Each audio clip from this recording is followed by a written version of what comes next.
My ex sold my dog while I was at work. She didn't know the dog was microchipped in my name, or that the buyer was an off-duty cop. Selling someone else's property is a felony. I got my dog back. She got arrested. I came home to an empty apartment at 7:43 p.m. on a Thursday, and the silence hit me before I even opened the door. No barking, no paws clicking on the hardwood floor, no warm, wiggling body rushing to greet me like I was the best thing he'd seen all day. Just silence. The kind of silence that fills a space where life used to be. My keys were still in my hand when I saw the text from Jessica. Took care of your little problem. Maybe now you'll pay attention to me instead of that stupid mutt. You're welcome. My heart stopped. Actually stopped. I felt it freeze in my chest, then kick back to life with a painful thud that sent adrenaline flooding through my veins. I called her 17 times in 12 minutes, straight to voicemail every single one. I ran through the apartment like a madman, checked every room, every closet, the balcony, under the bed, called his name even though I knew he wasn't there, because some desperate part of my brain refused to accept what that text message meant. Bruno was gone, and Jessica had taken care of him. Bruno wasn't just a dog to me. That's what people who've never loved an animal don't understand. He wasn't a pet, or a possession, or a fur baby, or whatever cutesy term people use to minimize the relationship. He was family. He was my best friend. He was the reason I got out of bed on the days when nothing else seemed worth moving for. I'd adopted him 3 years before I ever met Jessica. Found him at the county shelter, gray-faced and arthritic and scared, an 11-year-old golden retriever that nobody wanted because he was too old and too broken and too much work. He'd been returned twice.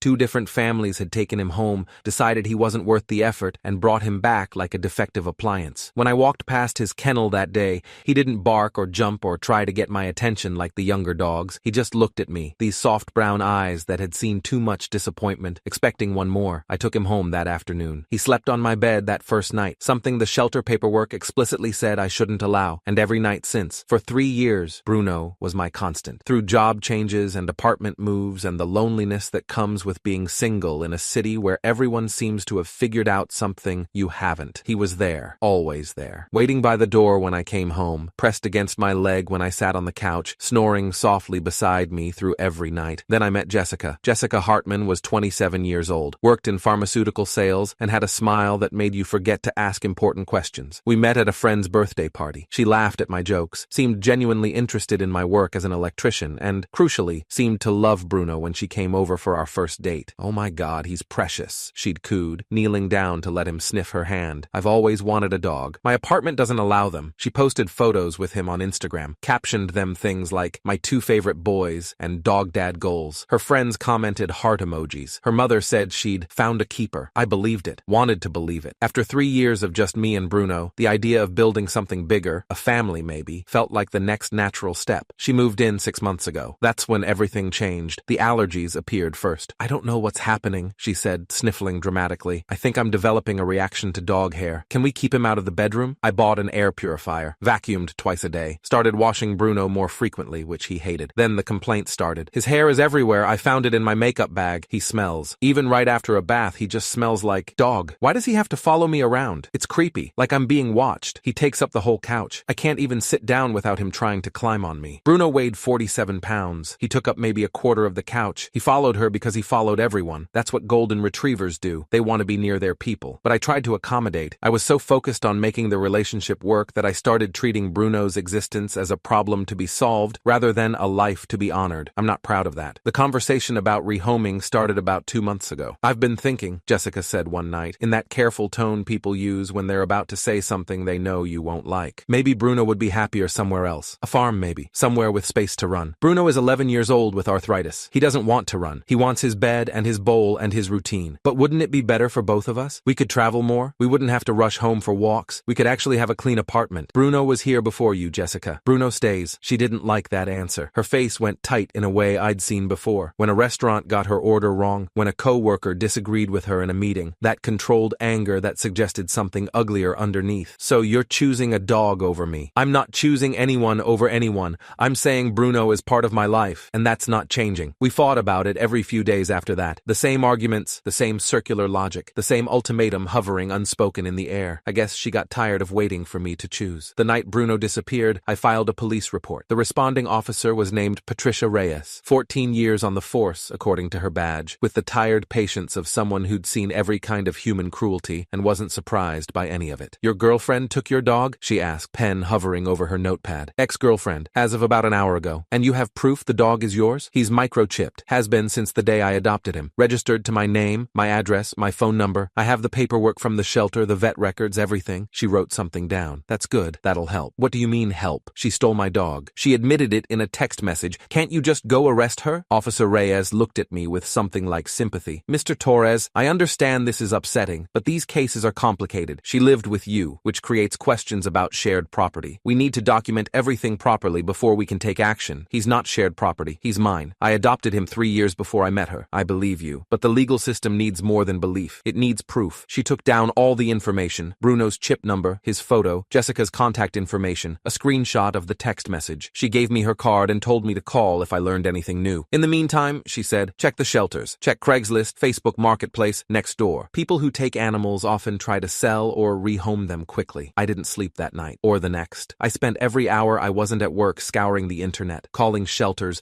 driving to pet stores with Bruno's photo, asking if anyone had seen him. Nothing. By day 3, I was running on caffeine and desperation, convinced I'd never see him again. Then my phone rang. Mr. Torres, this is Officer Marcus Daniels with the County Police Department. I'm calling about your dog. I stopped breathing. You found him? We found him. He's safe. He's at Riverside Veterinary Clinic on 4th Street. I was grabbing my keys before he finished the sentence. How? What happened? A man brought him in for a routine checkup this morning. Standard procedure. The vet scanned for a microchip. The chip came back flagged in our stolen property database. The microchip. The $45 microchip I'd gotten at the shelter 3 years ago, registered and updated every time I moved, had just saved Bruno's life. There's something else you should know, Officer Daniels continued. The man who purchased your dog from your ex-girlfriend, he's one of ours. Detective Robert Chen, 12-year veteran of the force, works in our financial crimes unit. I stopped moving. A cop bought my dog? Unknowingly, yes. When the vet told him the dog was flagged as stolen, he contacted us immediately. He's not happy about being involved in a crime, even unknowingly. He's provided a full statement. A statement about what? Text conversations with your ex-girlfriend negotiating the sale, payment confirmation through Venmo, screenshots of the ad she posted on Facebook Marketplace, everything. I sat down heavily on my couch, the same couch Bruno used to curl up on, the spot where Jessica had complained he took up too much space. How much? I asked. How much did she sell him for? A pause. $200. $200. 11 years of love and loyalty. Bruno's entire remaining life, however long that might be, sold for $200. Mr. Torres, I want you to know we're taking this seriously. Your ex-girlfriend is being charged with theft of property over $50, which is a Class 4 felony in this state. She's also facing fraud charges for misrepresenting ownership of the animal. Detective Chen is pursuing this personally. Personally? He has a golden retriever himself. 11 years old, actually. He said when he saw Bruno's ad, he thought he was giving an old dog a good home for his final years. Another pause. He's taking this very personally. I picked Bruno up from Riverside Veterinary Clinic at 2:34 p.m. that afternoon. Dr. Sarah Mitchell, 21 years of veterinary practice, according to the diplomas on her wall, met me in the lobby with a gentle expression and careful words. He's okay, she said before I could ask. Physically, he's okay. A little thinner than I'd like. He's lost about 3 pounds, which is significant for his size. Some stress indicators, but nothing that won't resolve with proper care and familiar surroundings. Where was he? What happened to him? From what I understand, he spent the first night in a crate in your ex-girlfriend's car. She posted the ad the next morning. Detective Chen responded within a few hours. Dr. Mitchell shook her head. He thought he was rescuing a senior dog. Paid cash, took Bruno home, started spoiling him with treats and a new bed. When he brought him in today for a wellness check, we scanned the chip as standard protocol and, well, here we are. She led me back to the exam room where Bruno was waiting. The second he saw me, his whole body started wiggling. That old tail, slower than it used to be, gray where it used to be gold, going back and forth like he was a puppy again. He tried to stand, his arthritic hips wobbling, and let out this sound that was half bark and half cry. I dropped to my knees on that clinic floor and held him, pressed my face into his fur,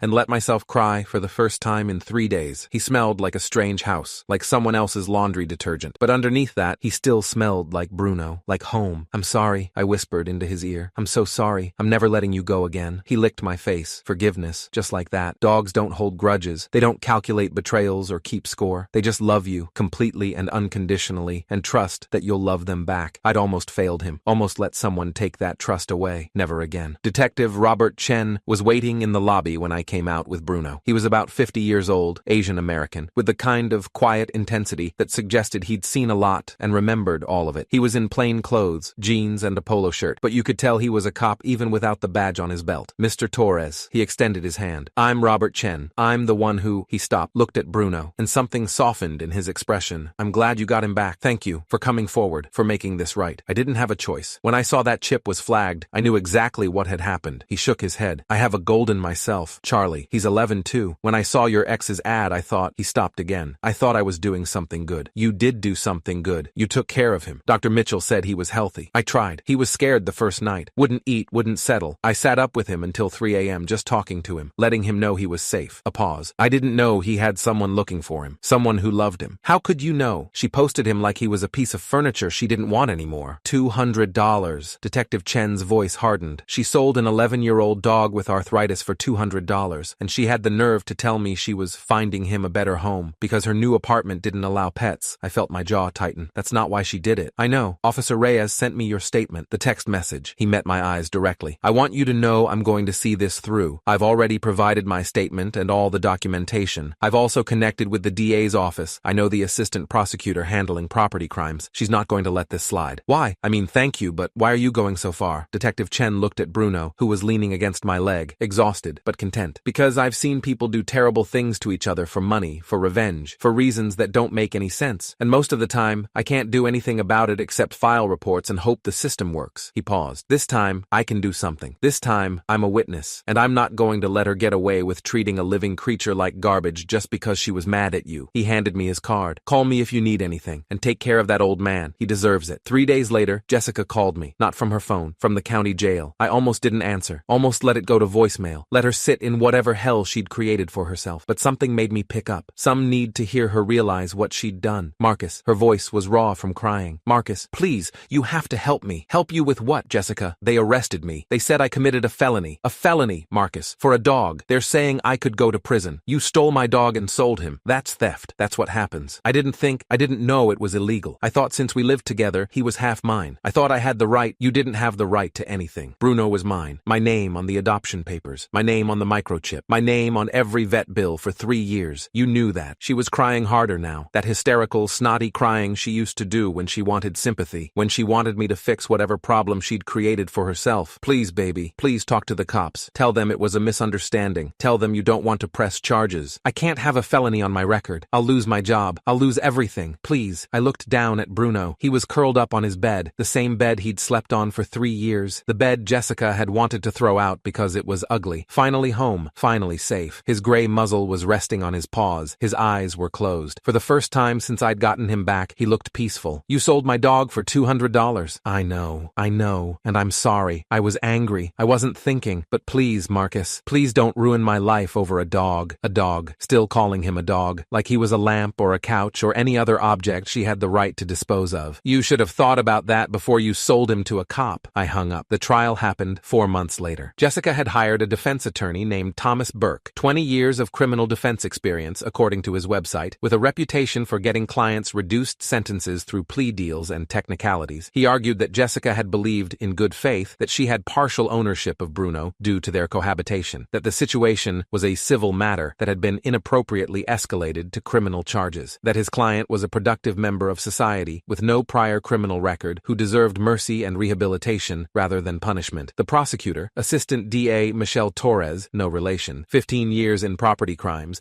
known for being thorough and uncompromising, dismantled every argument. She presented Bruno's adoption paperwork, showing my name as the sole owner. She presented the microchip registration, showing my name and address. She presented 3 years of veterinary records, all in my name. She presented the text message Jessica had sent, took care of your little problem, and the Facebook Marketplace ad where Jessica had represented herself as the rightful owner. Then she called Detective Robert Chen to the stand. He testified for 45 minutes, described seeing the ad, believing he was rescuing a senior dog, described the text conversations with Jessica where she'd told him Bruno's owner had abandoned him and she was just trying to find him a good home, described the moment at the vet clinic when the microchip scan came back flagged as stolen property. And how did you feel when you learned the truth? The prosecutor asked. Furious, Detective Chen said flatly. Betrayed. I'd been used as an unwitting accomplice in stealing this man's family member. I'd spent $200 to participate in a crime. And that dog, he paused, collected himself. That dog spent 3 days scared and confused, thinking he'd been abandoned again because this woman decided to punish her ex-boyfriend by selling a living creature like it was a piece of furniture. The jury deliberated for less than 2 hours. Guilty on all counts. Class 4, felony theft, fraud. Sentenced to 18 months of probation, 200 hours of community service, mandatory anger management counseling, and restitution of all costs costs incurred, veterinary bills, legal fees, lost wages from the days I'd spent searching for Bruno. Oh, and a permanent ban from owning or possessing any animals for 5 years. That last part was my favorite. Jessica tried to talk to me outside the courthouse after the verdict. She looked different, thinner, tired. The polish was gone, the perfect hair, the careful makeup, the confident stride. She looked like someone who'd realized, too late, that actions have consequences. Marcus, please, can we talk? I stopped. Bruno was in the car. Detective Chen had offered to watch him during the trial, and they'd become friends of a sort, but I could see Jessica's eyes scanning for him, wondering if he was nearby. What's left to say? I'm sorry. I'm so sorry. I know I can't take it back, but I need you to know I understand now. What I did was wrong. I was angry, and I wasn't thinking, and you were thinking fine. You posted an ad. You negotiated a price. You collected the money. You handed him over to a stranger. I kept my voice level, calm. That takes planning. That takes intention. You don't get to call it a mistake, but I've lost everything. My job found out. They fired me. My family won't talk to me. I can't. You sold my dog, Jessica. You sold a living creature that I loved, that trusted me, that had already been abandoned twice in his life. You did that to hurt me, and you didn't care what it did to him. She was crying again. Those same tears that used to work on me. They didn't anymore. I hope you figure out why you did it, I said. I hope you get whatever help you need, but that's not my problem anymore. We're done here. I walked away, got in my car. Bruno was in the back seat, tail wagging, ready to go home. I never spoke to her again. That was 8 months ago. Bruno is 12 now. His hips are worse than they were. He needs a little help getting up in the mornings, and stairs are mostly a thing of the past, but he's still here, still greeting me at the door like I'm the best thing that ever happened to him, still sleeping, pressed against my side every single night. Detective Chen comes over sometimes, brings his golden retriever Charlie, and the two old dogs lie on the living room floor together while Robert and I drink beer and talk about nothing important. He looks happy, Robert said last week, watching Bruno doze in a patch of sunlight. He is happy. We both are. You know, I still think about that day at the vet clinic, the look in his eyes when they told me he was stolen. He didn't understand what was happening, but he knew something was wrong. Robert shook his head. 12 years on the force, I've seen a lot of cruelty, but something about that case stuck with me. Why? Because it was so pointless. She didn't sell him for money she needed. She didn't do it to survive. She did it to hurt you, and she was willing to sacrifice an innocent life to do it. He took a sip of his beer. That's a special kind of evil. The casual kind. The kind that doesn't think twice. I looked at Bruno, still sleeping, still peaceful. She thought I'd never find him. She thought she'd get away with it. Most people do. Most of the time, they're right. Robert smiled slightly. She just had the bad luck to sell a chipped dog to a cop. Bad luck, I repeated. That's one way to put it. What would you call it? I thought about it. About the microchip that cost $45. About the detective who happened to see the ad. About the vet who ran a routine scan as standard procedure. Karma, I said finally. I'd call it karma. Bruno lifted his head when I said his name. Looked at me with those soft brown eyes. Older now. Cloudier than they used to be. But still full of that unconditional trust that dogs have and humans rarely deserve. He'd been failed so many times. Returned by families who didn't want to deal with his age. Sold by a woman who saw him as nothing more than a bargaining chip. And still, he trusted. Still, he loved. That's the thing about dogs. They don't keep score. They don't calculate betrayals. They just love you, completely and unconditionally, and trust that you'll be worthy of it. Jessica never understood that. Probably never will, but I do. And I'll spend whatever time Bruno has left, making sure he knows he's home. Really, truly home. For good this time. My ex-girlfriend sold my dog for $200. She thought it would hurt me. Thought it would teach me a lesson about choosing an animal over her. She was right about one thing. It did teach me a lesson. It taught me that some people will burn down your entire life if they think they can get away with it. That cruelty doesn't need a reason. That the people who claim to love you are sometimes the most dangerous. But it also taught me something else. That $45